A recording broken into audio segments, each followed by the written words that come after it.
Hello प्रिय विद्यार्थियों, सभी को मेरा नमस्कार। Happy new year. नए साल की आपको बहुत बहुत बधाई हो। प्रिय विद्यार्थियों, आपका माजिद एजुकेशन यूट्यूब चैनल में स्वागत है। मैं आज लेकर आया हूँ कक्षा 7वीं का विज्ञान का पेपर, जो आने वाली वार्षिक परीक्षा के लिए आपके लिए वरदान साबित होगा। प्रिय विद्यार्थियों, मेरी आपसे एक रिक्वेस्ट है, आप इस चैनल पर नए हो तो मेरे चैनल को सब्सक्राइबर ज़रूर करें और बेल आइकन घंटी को ज़रूर दबाएं, क्योंकि मैं जब भी आपको इस यूट्यूब चैनल पर वीडियो अपलोड करूंगा पेपर का, तो आपके पास नोटिफिकेशन आ जाएगा। प्रिय विद्यार्थियों, हम सभी स्टाफगण मिलकर नए नए पेपर बनाते हैं और जो अच्छे अच्छे सवाल है वो आपके लिए लेकर आते हैं। तो आने वाली परीक्षा में लगभग इनमें से ही सवाल आएंगे, कोई भी पेपर प्रश्न बाहर से नहीं आएगा। तो प्रिय विद्यार्थियों, भाई आपका टाइम बहुत कम वेस्ट करते हुए आगे बढ़ते हैं पढ़ाई की ओर।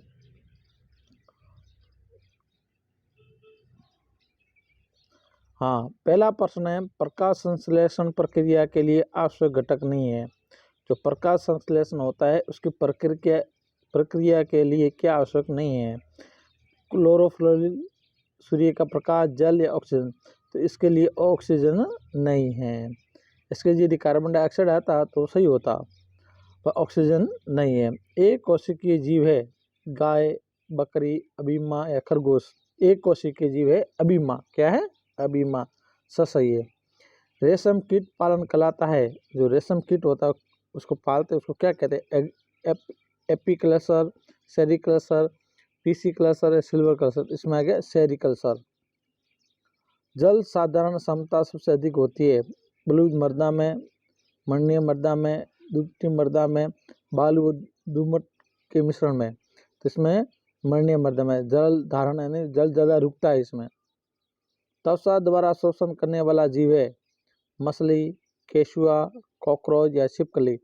इसमें से ये केशुआ। पादपों में जल का परिवर्तन होता है जाइलम के द्वारा, फ्लोराइम के द्वारा, गंधों के द्वारा, फ्लोरोमो के द्वारा?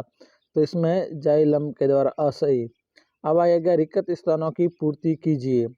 पादप हरे क्योंकि हरे पादप अपना खाद्य स्वयं बनाते हैं, इसलिए उन्हें कहते हैं स्वपोषी। जो पादप अपना खुद भोजन बनाते हैं उसे कहते हैं स्वपोषी, और दूसरों पर निर्भर रहते हैं वो तो बोलते हैं परपोषी। मानव शरीर की सबसे बड़ी ग्रंथि का नाम है? तो यकृत। सबसे बड़ी जो मानव शरीर में ग्रंथि का नाम है यकृत। अबीमा अपने भोजन का पाचन में करता है, किस में करता है? खाद्य धानी में। पाचन किस में करता है अबीमा? खाद्य धानी में। रेशम फाइबर खाद्य जगह में बने होते हैं प्रोटीन के। रेशम जो फाइबर बने होते हैं वो किसके बने होते हैं? प्रोटीन के। ताप को डिग्री खाद्य जगह में नापते हैं सेल्सियम में। तो ताप को नापते हैं किस में नापते हैं? सेल्सियम में नापते हैं। 8वां सवाल है, निम्नलिखित कथनों में से सत्य एवं असत्य कथनों का चयन कीजिए। यानी सही कौन सा है, गलत कौन सा है, उसके बारे में बताना है। सूर्य से हम तक ऊष्मा श्वसन प्रक्रम द्वारा आती है, ये सत्य है? असत्य? सूर्य से हम पर ऊष्मा श्वसन प्रक्रम द्वारा नहीं आती है, तो ये असत्य है। सभी ग्रम पिंड विकिरणों के रूप में ऊष्मा विकसित करते हैं? हाँ, सही है। थर्मामीटर को पढ़ते समय पारे का तल दृष्टि रेखा के सीधे होना चाहिए? सही है, सीधा होना चाहिए, न कि तिरछा। प्रत्येक व्यक्ति का सामान्य तापमान 37 डिग्री सेल्सियस होता है? असत्य। सर्दियों में सूती वस्त्र हमें गर्म रखते हैं? असत्य है। सर्दियों में हमेशा ऊनी वस्त्र होते हैं, वो गर्म रखते हैं, न कि सूती वस्त्र। सूती वस्त्र गर्मियों के लिए काम आते हैं। भौतिक परिवर्तन किसे कहते हैं? वह परिवर्तन जिसमें किसी पदार्थ के भौतिक गुणों में परिवर्तन हो जाता है उसे भौतिक परिवर्तन कहते हैं। भौतिक परिवर्तन किसे कहते हैं? नहीं, वह परिवर्तन जिसमें किसी पदार्थ के भौतिक गुणों में परिवर्तन हो जाता है उसे भौतिक परिवर्तन कहते हैं।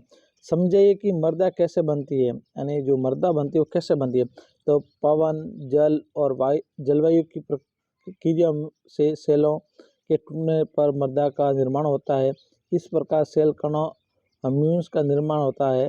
मिश्रण होता है उसे मृदा कहलाता है। यानी पवन, जल, जलवायु क्रिया में जो सेल होते हैं, चट्टान होते हैं, उसके टूटते हैं और उससे छोटा छोटे कण बनते हैं, उससे मृदा बनती है। रकत लाल रंग क्यों दिखाई देता है? रकत लाल रंग में क्यों दिखाई देता है? लाल रकत कोशिकाओं में उपस्थित लाल वर्ण हीमोग्लोबिन के कारण रकत लाल दिखाई देता है। जो रकत होता है वो कोशिकाओं में उपस्थित लाल वर्ण होता है, वो हीमोग्लोबिन के कारण लाल दिखाई देता है। विद्युत धारा के किन्हीं दो प्रभावों का नाम लिखिए। विद्युत धारा है, उसके कोई दो प्रभाव है, तो विद्युत धारा का तापीय प्रभाव और विद्युत धारा का चुंबकीय प्रभाव, दो प्रभाव है। विद्युत धारा का तापीय प्रभाव और विद्युत धारा का चुंबकीय प्रभाव। उत्तल अवतल लेंसों में दो अंतर लिखिए। उत्तल और अवतल लेंस होते हैं, उसमें दो अंतर लिख रहे हैं। उत्तल लेंस, ये लेंस किनारों की अपेक्षा बीच में मोटे होते हैं। उत्तल लेंस होता है जो किनारों की अपेक्षा बीच में मोटे होते हैं, ये वास्तविक प्रतिबिंब बना सकते हैं। उत्तल लेंस होता है वास्तविक प्रतिबिंब बना सकते हैं। अवतल ये बीच में अपेक्षा किनारों पर मोटे होते हैं। अब उत्तल होता है वो बीच में मोटा होता है और अवतल होता है किनारों में मोटे होते हैं। ये शब्द आभासी प्रतिबिंब बनाते हैं। 14वां सवाल है, समझाइए कि भौमजल की पुनः पूर्ति किस प्रकार होती है? पुनः पूर्ति यानी भौमजल होता है, उसका पुनः पूर्ति कैसे होता है? यानी भूमि का जल होता है, उसका पुनः पूर्ति यानी वापस कैसे होता है? तो वर्षा जल अन्य स्रोतों जैसे नदियों, तालाबों का जल मृदा में से रिसक कर भूमि के नीचे गहराई में रिक्त स्थानों में दरारों में भर देता है, तो भूमि में जल का रिसाव उत्पन्न कहलाता है। इस प्रकार प्रयोग द्वारा किए जा रहे भौमजल पुनः पूर्ति होती है। जैसे नदियों नालों का जो पास रिसाव होता है तो वापिस भूस्थल का पानी वापस ऊपर आ जाता है। अपघटक किसे कहते हैं? इनके कई दोनों के नाम बताइए। ये वन में क्या करते हैं? अपघटक पादपों जंतुओं के शरीर को हम्यून में परिवर्तन करने के वाले सूक्ष्म जीव अपघटक कहलाते हैं। बैक्टीरिया, मशरूम अपघटक के रूप में कार्य करते हैं। अपघटन वन में उगने वाले पौधे के लिए पोषक तत्व की आपूर्ति बनाए रखने की सहायता करते हैं। वायु में संगठन के एक वृत्त रेखा दर्शाइए। वायु का जो संगठन होता है उसका वृत्त वायु के संगठन का एक वृत्त रेखा द्वारा दर्शाना है। ऑक्सीजन 21% है, अन्य गैस 1% है, नाइट्रोजन 78% है।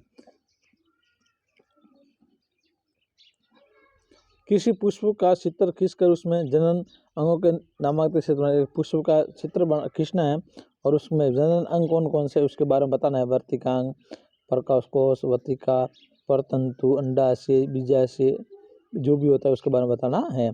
परजीवी और मृतजीवी में अंतर स्पष्ट करना है। परजीवी किसे कहते हैं और मृतजीवी यानी दोनों में अंतर क्या है उसके बारे में बताना है। तो परजीवी होता है ये अपना भोजन सजीवों के से प्राप्त करते हैं। परजीवी होता है हमेशा दूसरों के ऊपर निर्भर करता है। ये सामान्य तब परपोषी से ऊपर के भीतर रहते हैं। अमरबेल, जोग, जू जैसे पदार्थ ये जीव परजीवी के रूप में होते हैं। मृतजीवी ये अपना भोजन मृत एवं विघटनकारी सड़ी गली वस्तुओं से प्राप्त करते हैं। ये हमेशा मृत व सड़ी गली वस्तुओं से ऊपर रहते हैं। छत्रक, मशरूम, कवक आदि जो होते हैं ये मृत जीवी कहलाते हैं। 19वां सवाल है, पादपों अथवा जंतुओं में पदार्थों का परिवर्तन क्यों आवश्यक है, समझाइए। यानी पादपों और जंतुओं के पदार्थों का परिवर्तन क्यों आवश्यक है? परिवर्तन नहीं, परिवहन है, वहाँ पे पादपों अथवा जंतुओं के पदार्थों का परिवहन क्यों आवश्यक है, समझाइए। यदि आपको ये प्रश्न का उत्तर नहीं आता है तो वर्षा ऋतु में कवक अचानक कैसे प्रकट हो जाते हैं? जब वर्षा ऋतु होती है तो जो कवक होते हैं, जब मशरूम ये होते हैं अलग अलग, तो ये अपने आप क्यों प्रकट होता है उसके बारे में उत्तर बताना है। ये बहुत बड़ा उत्तर है इसका, पर सवाल बहुत महत्वपूर्ण है तो आपको इसको याद करना है, क्योंकि ज़्यादा मैं बोलूँगा ज़्यादा बड़ा लंबा वीडियो होगा तो आपको अच्छा नहीं लगेगा कि भाई वीडियो लंबा है कौन देखते हैं। तो इसलिए मैंने आपको ये सवाल बता दिए, आपको नोटबुक उतार के अपने याद करना है। वैसाल किसे कहते हैं? इनका रंग हरा क्यों होता है? जो वैसाल होते हैं उस किसे कहते हैं, उसका रंग हरा क्यों होता है वो भी बताना है। पादपों में नाइट्रोजन कहाँ से प्राप्त होती है? जो पादप होते हैं उनको नाइट्रोजन कहाँ से प्राप्त होती है उसके बारे में आपको बताना है। अभिमा का नाम का चित्र बनाना है। देखो मैंने बना कर दे दिया है, इसका ऐसा चित्र बनाना है, मैं जूम करके दिखा देता हूँ आपको। और उसके केंद्र, पादम, खाद कणिका, खाद धमनियाँ उसके बारे में बताना है। अथवा यदि आपको ये बनाना नहीं आता, दूसरा सवाल है, गृहशिका में भोजन की गति किस कारण से होती है, समझाइए। जब हम खाना खाते हैं भोजन अंदर जाता है, गृह से नली में जाता है, कैसे जाता है, इसकी गति किस प्रकार होती है, उसके बारे में आपको समझाना है। तो ये पेपर आज हुआ पूरा। अब कल और मैं आपके पेपर लेकर आऊँगा। तब तक मेरे इस चैनल से जुड़े रहिए। धन्यवाद।